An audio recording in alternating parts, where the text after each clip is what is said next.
하나님 말씀은 마태복음 5장 33절에서 37절입니다.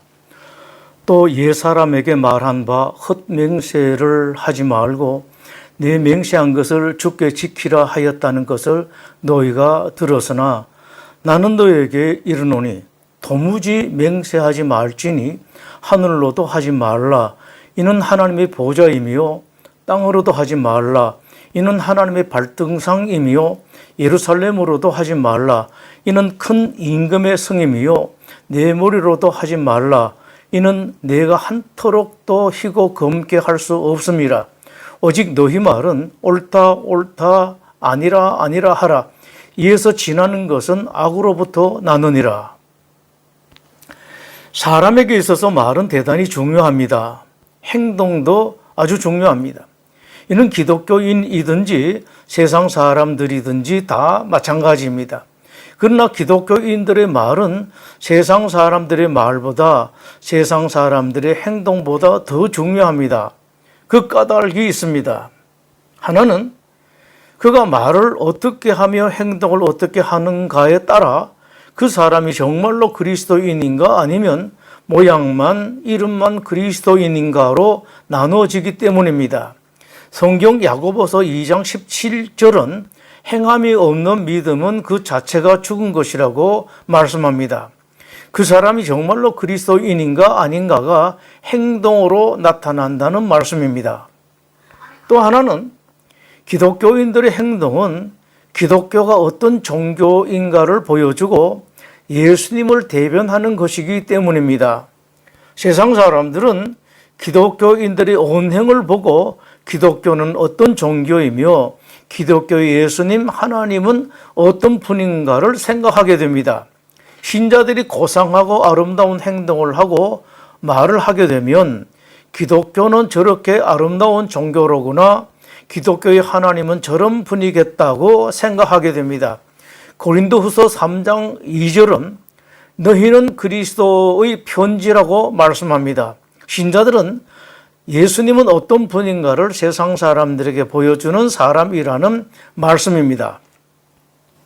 세 번째는 세상 사람들이 신자들의 말과 행동에 영향을 받기 때문입니다. 세상 사람들은 기독교 교회 그리고 기독교인들을 유난히 비난하고 비판합니다. 그러나 그것은 다 기독교 신자들이 만든 것입니다.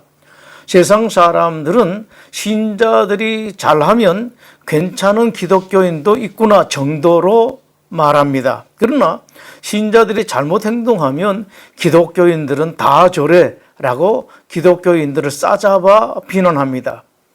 기독교 그리고 기독교 신자를 비난하고 비판하는 것이 점점 더 심해지고 있습니다. 그러나 세상 사람들이 기독교를 유난히 심하게 비판하고 비난하는 것은 한편으로는 세상 사람들이 기독교 그리고 기독교인들에게 기대를 가지고 있다는 말이기도 합니다. 이처럼 세상 사람들은 기독교 교회 그리고 기독교 신자들을 유심히 관찰하고 있습니다. 주님께서 신자들에게 말씀하십니다. 너희는 세상의 빛이라. 너희 빛을 사람들에게 비춰라. 그러면서 이렇게 말씀하십니다. 그들로 너희 착한 행실을 보고 하늘에 계신 너희 아버지께 영광을 돌리게 하라. 기독교 신자들이 어떻게 사는지 세상 사람들이 늘 보고 있다는 말씀입니다. 따라서 기독교 신자들은 말과 행동을 잘 해야 합니다. 본인 자신을 위해서도 그렇지만 특별히 주님을 위해서 더욱 그래야 합니다. 이쯤에서 여러분 스스로 한번 돌아보는 시간을 가지면 좋겠습니다.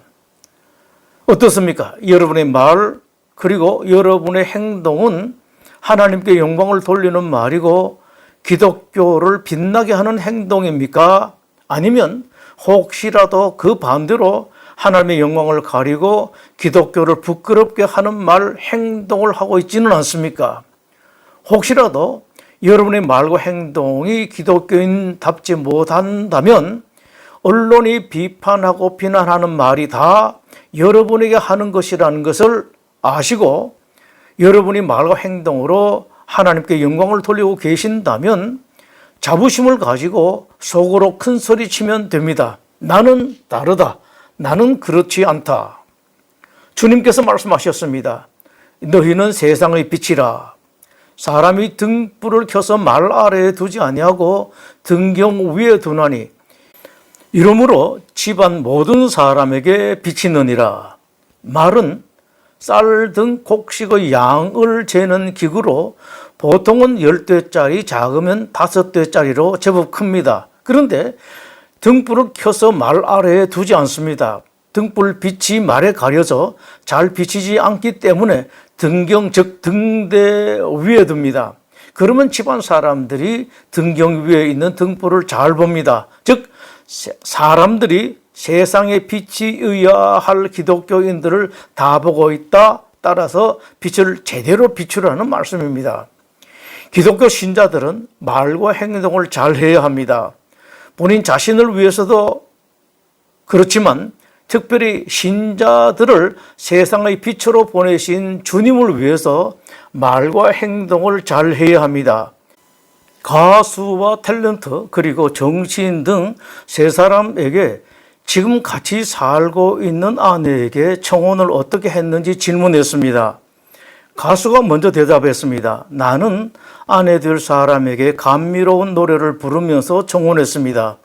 우리 만남은 우연이 아니야. 그것은 우리의 바람이어서라는 노사연의 만남을 불렀다고 합니다. 이번엔 탤런트가 대답했습니다. 그는 로맨틱한 대사로 청혼을 했다고 합니다.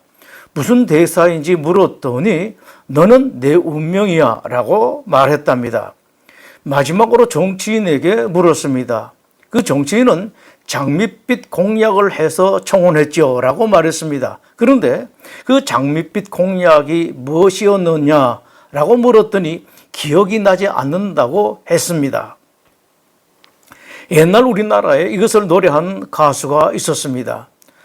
누구나 사랑을 속삭일 때는 귀를 막고 그 사람의 눈만 보세요. 말은 믿을 게 못 된다. 따라서 말은 아예 귀를 막고 듣지 말라는 노래입니다. 노래 가사는 이렇게 이어집니다. 이런 말 저런 말 어쩌고 저쩌고 맹세의 말일수록 믿지 마세요. 사람들의 본성 가운데는 거짓말을 하려는 경향이 있습니다. 사실이 아닌데 사실인 것처럼 말하려고 하는 경향, 자기도 잘 모르면서도 아는 척하는 경향, 자기도 확신하지 못하면서도 확신적으로 말하는 경향이 사람들에게 있습니다. 이래서 그런지 사람들에게 얄미운 경향이 있습니다. 자기는 다른 사람의 말을 믿으려고 하지 않으면서도 다른 사람들은 내 말을 믿어주기 바라는 경향입니다. 다른 사람이 내 말을 믿어주기를 바라는 마음 때문에 내가 하는 말을 사실로 믿게 하려고 여러 형태로 강조합니다. 정직하게 말해서 사실은 실은 혹은 솔직하게 말해서라는 말을 많이 사용합니다. 즉 맹세를 자주 합니다. 유대인들이 그러했습니다. 유대인들은 맹세를 아주 많이 했습니다.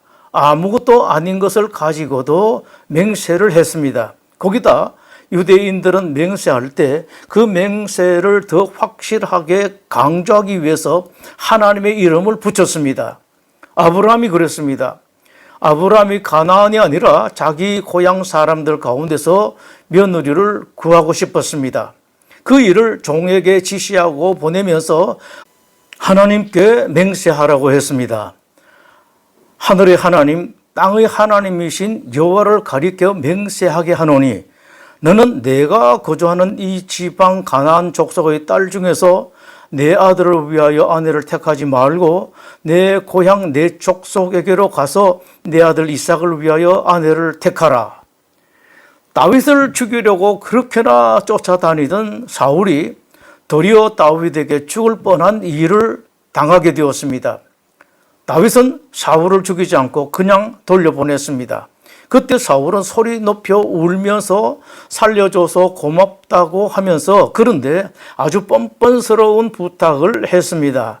내가 보아하니 너는 틀림없이 다음 이스라엘 왕이 될 텐데 내가 왕이 되면 내 후손들을 부탁한다고 하면서 그것을 여호와의 이름으로 나에게 맹세하라고 말했습니다. 너는 내 후손을 끊지 아니하며 내 아버지 집에서 내 이름을 멸하지 아니할 것을 이제 여호와의 이름으로 내게 맹세하라 하니라. 유대인들에게 맹세는 상당한 부담이었습니다. 맹세 중에서도 특별히 하나님의 이름으로 맹세하면 꼼짝할 수 없었는데 유대 지도자들에게 이것은 더욱 부담스러웠습니다. 그래서 어떻게 하면 맹세에 대한 부담을 줄일 수 있는가를 연구하다가 맹세에 대한 개념을 바꿨습니다. 이들은 맹세를 두 가지 종류로 나누었습니다. 맹세 중에 꼭 지켜야 하는 맹세가 하나, 그리고 꼭 지키지는 않아도 되는 맹세가 또 하나였습니다. 맹세 앞에 하나님의 이름을 덧붙이면 반드시 지켜야 했고 하나님의 이름을 붙이지 않으면 지키지 않아도 되었습니다. 웃기는 이야기 같지만 그 당시는 통했습니다. 더 큰 문제는 이것을 강자가 약자에게 무기로 사용한 것입니다. 힘 있는 사람, 높은 자리에 있는 사람, 돈 있는 사람들이 힘없는 사람, 돈 없는 사람, 법을 모르는 사람에게 이것으로 횡포를 했다는 것입니다. 하나님께서 이런 문제를 방지하기 위해서 맹세에 대해 율법으로 정하셨습니다. 너희는 내 이름으로 거짓 맹세함으로 네 하나님의 이름을 욕되게 하지 말라. 나는 여호와니라. 이 말씀의 마지막에 나는 여호와니라 라는 말씀의 뜻은 상당히 무서운 말씀입니다. 내가 이처럼 분명하게 말했는데도 내 이름을 걸고 거짓으로 맹세하면 가만히 있지 않겠다는 말씀입니다. 이 율법으로 거짓 맹세라는 문제가 끝날 것 같았지만 문제는 언제 어디서나 마찬가지로 또 지도자들입니다. 항상 지도자들이 문제입니다. 예를 들어 어떤 사람이 다른 사람에게 아주 악한 죄를 저질렀습니다. 당시 유대 사회에서는 종교 지도자들이 재판했습니다. 그런데 당시 종교 지도자들은 이 사람이 한 일이 악한 것인지 아닌지를 판단한 것이 아니라 이 사람이 맹세를 했는가 아닌가만 판단했습니다. 이 사람이 한 일이 맹세의 범주 안에 포함되는지 아니지 그것만으로 판단했습니다. 벌을 주고 싶으면 설사 악한 일을 하지 않았더라도 맹세를 했기 때문에 벌을 받아야 한다고 했고, 반대로 벌을 주고 싶지 않으면 죄를 지은 사람인데도 맹세를 하지 않았기 때문에 벌을 줄 수 없다고 했습니다. 그 정도가 점점 더 심해졌습니다. 심지어는 성전의 제단으로 맹세하면 맹세를 지키지 않아도 되지만 제단 위에 제물로 맹세하면 절대적으로 지켜야 한다고 했습니다. 종교를 장난으로 만들었고 종교로 장난질을 했습니다. 이에 주님께서 맹세에 대해서 분명하고 확실하게 말씀하셨습니다. 도무지 맹세하지 말라. 오직 너희 말은 옳다 옳다 아니라 아니라 하라. 옳으면 옳다고 말하고 아니면 아니라고 말하지 그 외에 다른 소리는 아예 하지 말라고 말씀하십니다. 사람을 현혹하게 하는 말을 하도 하니 그렇게 말씀하신 것입니다. 물론 맹세하고 싶을 때가 있습니다. 너무도 강하게 말하고 싶을 때 자기 심정을 맹세하면서까지 밝히고 싶을 때가 있습니다. 답답하고 억울하고 속상하고 원통하고 분통할 때는 특히 더 그렇습니다. 그러나 기독교 신자들은 그럴 때일수록 무엇보다 알고 확신해야 할 것이 있습니다. 하나님이 계신다. 하나님이 이 모든 것을 아신다. 사람들에게 해명하려고 너무 애를 쓰지 마십시오. 물론 최소한의 것은 해야 하겠지만 여기에 저기에 가서 해명하려고 초라한 모습을 보이지 마십시오. 특히 맹세하면서까지 구차하게 하지 마십시오. 하나님을 믿고 당당하십시오. 아니다라고 말하고 끝내버리십시오. 내 진심 알아달라고 사정하지 마십시오. 사람들이 믿든지 안 믿든지 너무 신경 쓰지 말고 하나님께 정직하고 하나님을 믿고 하나님께 맡기십시오. 정말 속상하면 하나님께 큰 소리로 말하십시오. 진실을 밝혀주지 않으시면 손해보는 것은 제가 아니라 하나님입니다. 내 손에 장을 지지겠다고 맹세하는 사람들이 있는데 죄 있는 사람이 손에 장을 지져야지 죄 없는 사람이 왜 손에 장을 지집니까? 특히 신자들에게는 하나님이 계시는데 말입니다. 나에게는 하나님이 계신다는 것을 믿고 살아야 합니다. 하나님을 믿고 큰 소리 치면서 사십시오. 역대하 16장 9절에서 하나님께서 말씀하십니다. 여호와의 눈은 온 땅을 두루 감찰하사 전심으로 자기에게 향하는 자들을 위하여 능력을 베푸시나니, 두 가지를 말씀하십니다. 하나는 하나님께서 온 땅을 두루 보고 계신다고 말씀하십니다. 온 땅의 모든 사람들을 보고 계시는데 당신의 자식들을 보지 않으시겠습니까? 불꽃 같은 눈으로 보고 계십니다. 당신의 자녀들이 어떤 억울한 일을 당하며 얼마나 속상하고 얼마나 힘든지 보고 계십니다. 또 하나는 하나님께서 능력을 베푸시는 사람이 있다고 하십니다. 어떤 사람에게 능력을 베푸십니까? 전심으로 하나님을 믿는 자들을 위하여 능력을 베푸십니다.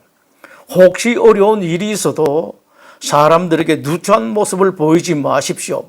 그 대신 온 마음을 다하여 하나님을 바라보십시오. 그리고 하나님께 큰 소리로 말하십시오. 하나님께서 저를 안 챙기시면 하나님만 손해입니다. 기도하겠습니다. 하나님, 우리 성도들이 언제 어디서나 아무리 억울하고 답답한 일이 있어도 그때 더욱더 하나님을 바라보면서 하나님 믿고 당당하게 살아가는 멋있는 신자들이 되게 하여 주시옵소서. 예수님 이름으로 기도드립니다.